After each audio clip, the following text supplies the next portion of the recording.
నీ పేరు ఏం పేరు బ్రదర్? నా పేరు సంతోష్ అన్న. సంతోష్. ఏం చేస్తున్నారు మళ్ళీ ధర్నా కోసం ఎందుకు వచ్చింది మళ్ళీ?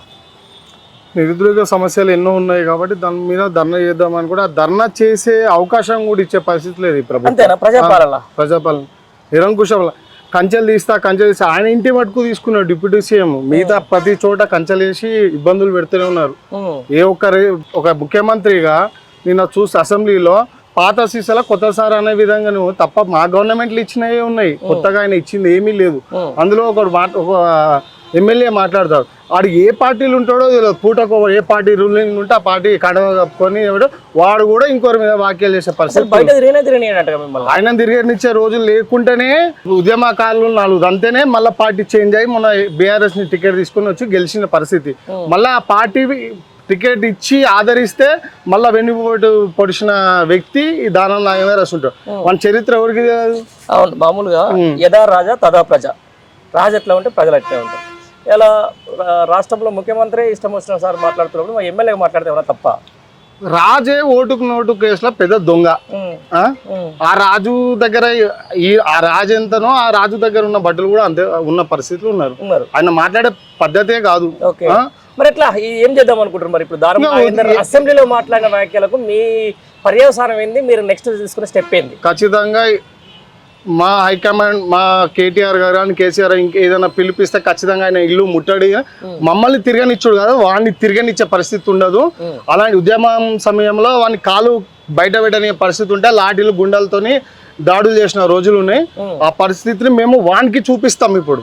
అంటే నేను ఈ భాష మాట్లాడడానికి ఒకటంటే ఆయన అసెంబ్లీలో ఒక నిండు సభలో ఎలా అయితే ఉద్దేశించి మాట్లాడిండో ఆయనకు కూడా అర్థం కావాలనే చెప్తున్నాం, కానీ మా ఉద్దేశం ఆయనని కించపరిచే విధంగా ఉండదు. మేము అలాంటి వ్యక్తులం కూడా కాదు.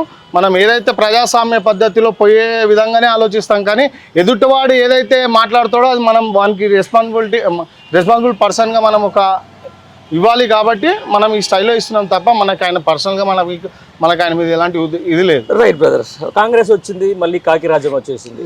చూస్తున్నాం గత వారం రోజుల నుంచి, లేదు గత దగ్గర 7 నెలల నుంచి కూడా ఎక్కడ పడితే అక్కడ అరెస్టులు, మాలాంటి ప్రశ్నించే గొంతుకల మీద కూడా కేసులు, తర్వాత వీలైతే ఇక దెబ్బలు కొట్టే పరిస్థితి వచ్చేసింది. ఆ తర్వాత నిన్న అసెంబ్లీలో మొత్తం ప్రజాప్రతినిధులు ఎత్తుకొనే పోతున్నారు మొత్తం. ఇవన్నీ చూస్తుంటే ఏమనిపిస్తుంది మరి?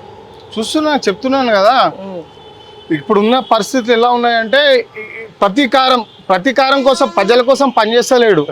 రివెంజ్ ఎంతసేపు మమ్మల్ని ఈ విధంగా చేసారు. మేము ప్రజాస్వామ్యబద్ధంగా పోయినాం, మేము ఇలా చేయలే. కానీ అక్రమంగా చేసి వాళ్ళని ఎట్లా ఇబ్బంది పెడదాము, ఎవ్వరు ఏం ఇబ్బంది పెట్టినా వచ్చే 4 ఏళ్ళ తర్వాత మా గవర్నమెంట్ వస్తుంది. ఖచ్చితంగా దీనికి రెట్టింపులు మీకు అవకాశం కూడా మేము ఇస్తామని తెలియజేస్తాం. Right brother. ఉప్పల్ నియోజకవర్గం అండి. ఏమైంది మరి? ఏం చేసినావు? అయితే మనకి ఇప్పుడు ఈ రీసెంట్ గా అసెంబ్లీలో ఇట్లాంటి వ్యాఖ్యలు ఆయన మాట్లాడడం, దానం నాగేందర్ గారు మాట్లాడడం, అది మనం యాక్సెప్ట్ చేయలేదు. అది ఇవాళ మనం అసెంబ్లీ అనేది ఇంట్లో 4 కూర్చొని చూసేటట్టు ఉండేది ఒకప్పటి నుంచి కూడా. మనం దానికి రెస్పెక్ట్ ఇచ్చేస్తుండే, అది అప్పటి నుంచి కూడా అట్లా ఉండేది. ఇప్పుడు మొన్న అయిన రీసెంట్ అసెంబ్లీ సమావేశాలు ఏవైతున్నాయి అవన్నీ కూడా మనము ఫ్యామిలీ మెంబర్స్ తో కానీ మామూలుగా మన ఇంట్లో కూర్చొని చూసేటట్టు లేవు. అసభ్యమైన అన్పార్లమెంటరీ లాంగ్వేజ్ వాడడం వల్ల ఇప్పుడు ఏమైతుందంటే పిల్లలకు కూడా ఒక అవగాహన వస్తుంది. రేపు పొద్దున ఒక లీడర్ అయితే ఎట్లా మాట్లాడాలి ఏమి, మళ్ళీ లేకుంటే అడిషనల్ అది కూడా ఒక పార్ట్ ఆఫ్ లివింగ్ కాబట్టి అన్ని కూడా తెలుసుకునే విధంగా ఇవాళ రేపు అందరూ యువత కూడా ఉన్నారు. కాబట్టి ఇంట్లో పెద్దవాళ్ళు కానీ చిన్నవాళ్ళు కానీ అన్ని రకమైన ఏజ్ వాళ్ళు చూసేటట్టు ఉన్నది. కాబట్టి దాంట్లో అన్పార్లమెంటరీ లాంగ్వేజ్ వాడడం చాలా తప్పు అని నేను భావిస్తున్నా. ఓకే, దాంతో పాటు ఏంది మరి నిరుద్యోగుల సమస్యల మీద ఏమంటావు? మళ్ళీ నిరుద్యోగుల సమస్య అనేది ఆయన ఒకటి ఇది ఇచ్చిండు, మన జాబ్ క్యాలెండర్ ఇచ్చిండు. జాబ్ క్యాలెండర్ ఏదైతే 2 లక్షల ఉద్యోగాలు ఇస్తా అన్నారో అందులో దాదాపు 30,000 వరకు పెండింగ్ మన గవర్నమెంట్ ఉన్న బీఆర్ఎస్ గవర్నమెంట్ ఉన్నప్పుడు ఇచ్చినవే. దాని వెరిఫికేషన్ సంబంధించిన డాక్యుమెంటేషన్ అన్ని కూడా ఇది వరకు ఇచ్చినవే వాళ్ళు చేస్తున్నారు. కొత్తవి అనేవి కూడా వాళ్ళు ఇంకా ప్రవేశపెట్టలేదు. అవి ఇంకా అప్డేట్స్ ఏమున్నాయి కానీ క్లియర్ గా ఇవ్వాలి. మేనిఫెస్టోలో కానీ ఎన్నో కానీ మెన్షన్ చేయాలి. ఎన్ని ఉన్నాయి మరి, ఎన్ని భర్తీ అయినాయి మరి, ఎన్ని కాలేదు, ఏ డిపార్ట్మెంట్లు ఉన్నాయి. ఇప్పుడు ఐటీ చేసిన వాళ్ళు ఉన్నారు, టెక్నికల్ చేసిన వాళ్ళు, నాన్ టెక్నికల్ చేసిన వాళ్ళు ఉన్నారు. యూత్ అసలు ఎంతమంది అన్ఎంప్లాయ్మెంట్ ఉన్నారు. కాన్స్టిట్యున్సీ వైడ్ రిపోర్ట్ తీసుకోవాలి. వాళ్ళు ఏదో పై ఎత్తుతూ మంత్రం మామూలుగా పంపించినాము, జాబులు భర్తీ చేస్తాం, ఇన్ని లక్షలు చేస్తాం, అన్ని లక్షలు చేస్తారు. అశోక్ నగర్ ఒకటే లేదు, ఉప్పల్లో చాలా మంది నిరుద్యోగులు ఉన్నారు. ఇలా ఒకటి ఉప్పలనే కాదు, అన్ని కాన్స్టిట్యున్సీ త్రూ అవుట్ తెలంగాణలో చాలా మంది నిరుద్యోగులు ఉన్నారు.